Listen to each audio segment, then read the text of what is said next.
ya. Jadi kalau kita masih ingat tahun 2020 terjadi crash, Maret terjadi crash.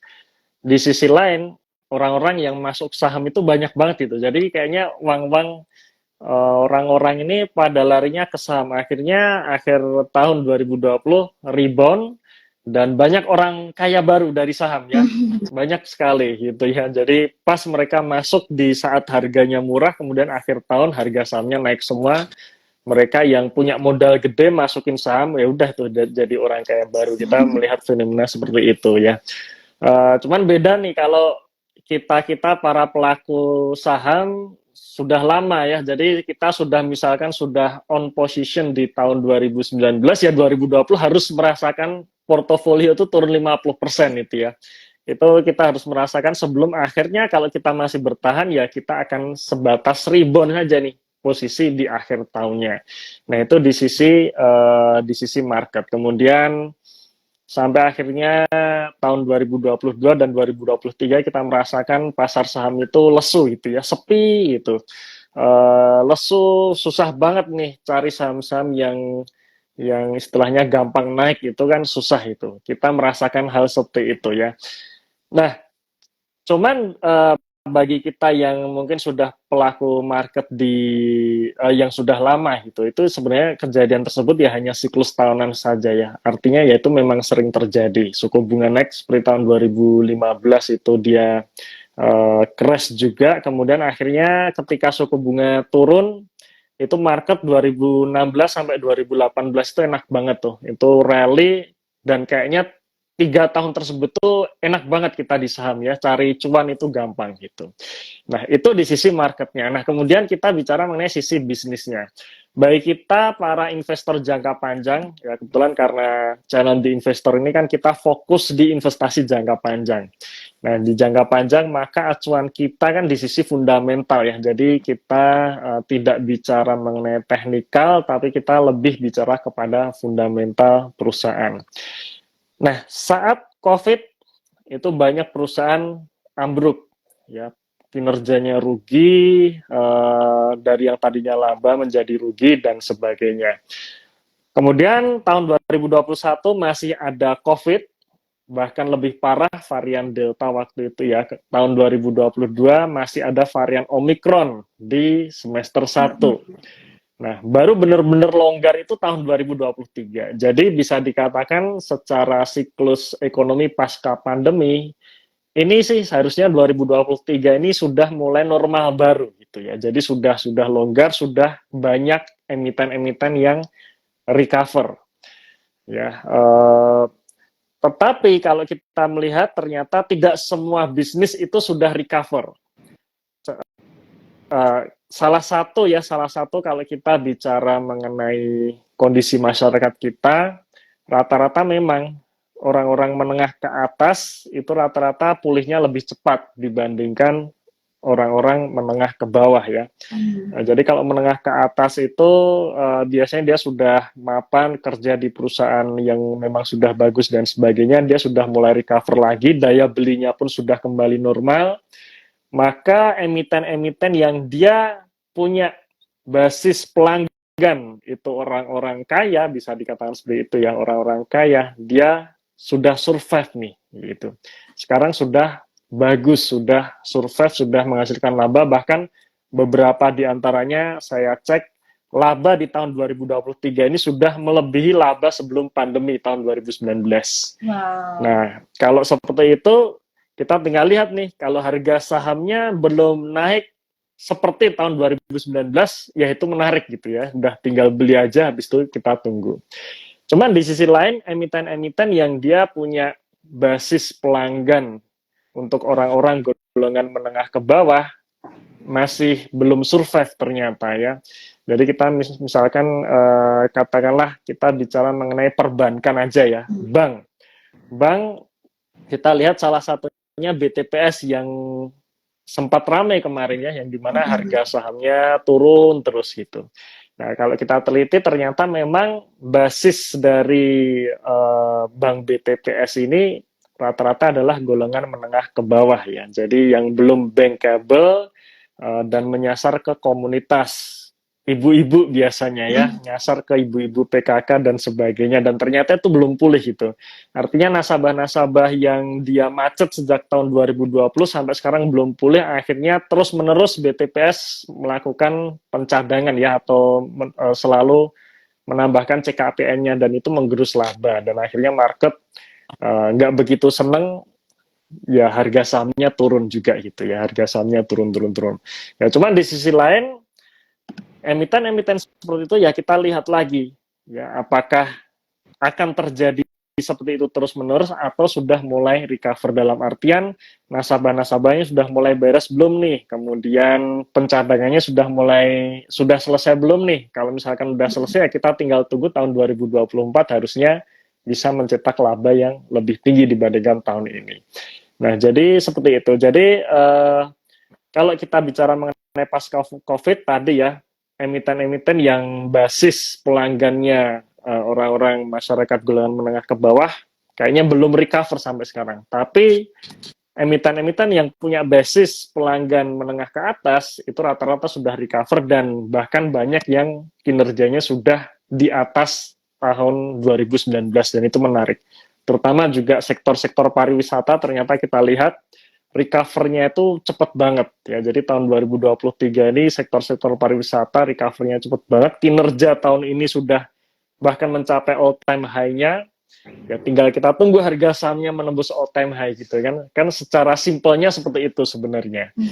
Nah, jadi kira-kira itu Mbak Alia. Jadi ada plus minus ya secara COVID. Tapi memang menariknya ya kita lihat nih, memang story dari saat ini menurut saya tetap story dari selesainya COVID ya, alias story dari recover-nya kinerja perusahaan pasca COVID. Nah, kita cari yang model seperti itu. Ya, kira-kira itu Mbak Alia. Oke, thank you ya Mas Eros, insight-nya insightful banget nih. Nah, sekarang udah banyak banget pertanyaan-pertanyaan yang masuk dari breeders di rumah ya, dan kita akan pilih 5 penanya terbaik nantinya. Mungkin kita bacain satu dulu ya, Mas Eros ya. Boleh Mbak Alia. Nah, berarti ya, 5 penanya terbaik dapat hadiah gitu ya Mbak ya. Dapat hadiah seperti Break Easy. Lumayan banget kan Mas? Iya, betul. Ini udah masuk satu penanya terbaik dari @ramdania.ram. Oke, Ramdania.ram nanya nih, bagaimana Mas Eros melihat perubahan pola investasi masyarakat Indonesia di tahun 2024, mengingat adanya perkembangan teknologi finansial, digitalisasi ekonomi, dan literasi keuangan? Silakan Mas Eros. Ya, perubahan ini ya tadi apa namanya, perilaku investasi ya, dengan begitu banyaknya teknologi informasi, literasi dan sebagainya. Memang kalau kita melihat saat ini instrumen investasi pun makin beragam, makin beragam dibandingkan ya 5 tahun dulu dah gitu ya. Saya rasakan 5 tahun dulu itu kayaknya kita mau pilih-pilih instrumen investasi itu sulit banget gitu ya, nggak ada literasi dan nggak segampang sekarang. Ya, saya masih ingat dulu saya tahun 2011 itu buka rekening saham itu minimal 10 juta. Ya, sekarang di Bread sendiri 100.000 pun bisa ya Mbak ya. Ya betul banget Mas. Jadi sangat gampang sekali, sangat mudah sekali. Nah, yang perlu kita perhatikan dalam hal memilih instrumennya ya, karena pada dasarnya instrumen investasi memang beragam, literasi memang tambah banyak, tapi secara pengelompokan sebenarnya itu masih kurang lebih sama, secara pengelompokan resiko terutama ya. Jadi kalau kita bicara mengenai investasi yang paling aman, katakanlah deposito, yaitu instrumen paling aman, tapi sayangnya kalau kita hanya taruh di deposito biasanya tergerus inflasi ya, karena rata-rata bunga deposito di bawah inflasi. Kemudian yang kedua, pengelompokan selanjutnya reksadana ya. Reksadana ada reksadana pendapatan tetap, pasar uang, saham, dan juga campuran ya. Literasinya banyak, bisa dipelajari. Kemudian yang ketiga, atau kita mau langsung beli surat utang negara seperti Sukuk, Ori, itu oke, atau yang langsung keempat kita langsung beli saham gitu ya. Nah, itu lebih mudah, dan harapannya ya kita harus rajin-rajin nabung gitu ya. Jadi Kalau dulu istilahnya kita nabung hanya sekedar saya masih ingat dulu kalau nabung itu orang tua saya waktu saya masih kecil belikan emas gitu kan ya. Ya memang Hmm. betul salah satunya emas itu, belikan emas saja gitu itu. Nah, emas itu memang bagus untuk istilahnya menjaga harta kita dari inflasi gitu ya. Tapi kalau kita mau yield yang lebih bagus, ya menurut saya di pasar saham. Ya menurut saya saat ini yield terbagus pasar saham, cuman dibarengi dengan resiko yang tinggi juga gitu kan ya. Jadi resikonya ini maksudnya adalah resiko market ya, karena yang namanya saham harganya akan turun juga nih, akan jatuh juga. Ada orang yang turun harga sahamnya turun 10%, 15% panik. Kan itu masih banyak juga ya seperti itu kan. Nah, maka harus dibarengi dengan pengetahuan tentunya ya, pengetahuan literasi kita perbanyak ya. Nah, tetapi di sisi lain instrumen yang lebih aman ini juga sekarang gampang kita peroleh. Ya, kita mau beli ori, ya beli sukuk, itu mudah sekali ya. Lewat Bread Mudah pun bisa banget. gitu kan, Bisa mudah nge-bridge banget. juga. Betul, Betul, Mas. iya. Itu bisa. Jadi nggak perlu harus kita jadi nasabah prioritas bank dulu. Kan dulu 5 tahun yang lalu kita mau beli surat berharga negara Sun itu paling tidak harus jadi nasabah prioritasnya bank Hmm. gitu kan. Sekarang nggak perlu ya. Nah, maka dengan adanya perubahan perilaku investasi ini ya kita banyak-banyakin nabung ya, tetap banyak-banyakin nabung Betul. supaya ya buat masa depan ya. Yang namanya nabung itu penting, jadi basic utamanya tetap nabung, tinggal nanti tabungan kita alokasikan ke instrumen investasi mana. Mungkin itu kali ya tentang Ya. perubahan perilaku investasi itu ya, Mbak ya. Oke, semoga terjawab ya untuk Bapak Ramdhania.Ram. Dan selanjutnya nih, tadi kan Mas Eros sudah ngomongin tentang sektor-sektor apa nih yang akan kuat nantinya, salah satunya emas, properti, dan pariwisata. Nah, di sini ada pertanyaan kedua dari breeders di rumah, yaitu @Trisulistio HN, yang bertanya, dengan peluang The Fed yang akan menahan suku bunga acuan yang tinggi, kira-kira pengaruh apa yang akan terasa untuk emiten energi dan pertambangan di Indonesia? Gimana nih, Ya. Mas Eros? Oke, terima kasih Pak Tri. Biasanya gini, memang The Fed ini kan kita sudah melihat banyak berita bahwa kayaknya si The Fed akan mempertahankan suku bunga tinggi dalam waktu yang lama gitu kan ya. Higher for longer gitu ya kalau nggak salah ya istilahnya seperti itu ya.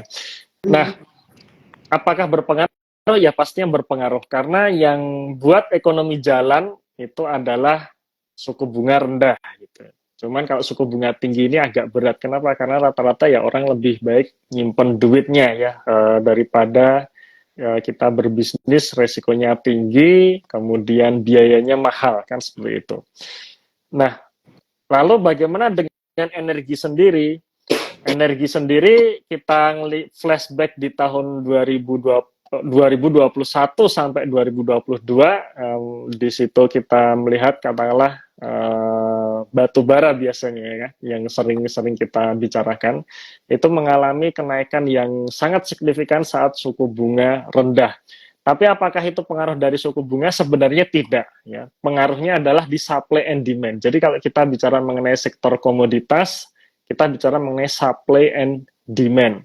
Suku bunga apakah berpengaruh? Berpengaruh, tapi tidak langsung. Dalam artian seperti ini. Ketika supply sedikit dan permintaannya besar, maka harga komoditas akan tinggi. Ya, emiten-emiten yang berhubungan dengan komoditas akan diuntungkan. Di sisi lain, ketika harga komoditas, khususnya komoditas energi ini tinggi, membuat inflasi. Kenapa? Karena biaya atau bahan baku mahal. Karena ibaratnya kalau kita bicara mengenai ekonomi saat ini, bahan bakar utama ekonomi itu adalah energi kan gitu. Nah, jadi harga energi ini harus murah gitu. Nah, maka supaya harga energi murah, pemerintah ya banyak negara tidak akan tinggal diam. Salah satunya ngerem permintaan dengan salah satunya adalah menaikkan suku bunga. Jadi harapannya ketika suku bunga dinaikkan, permintaan secara agregat itu ya, permintaan secara agregat itu bisa turun mengimbangi supply sehingga terjadi keseimbangan gitu yang membuat harga energi menjadi turun lagi dan ekonomi bisa jalan lagi seperti itu.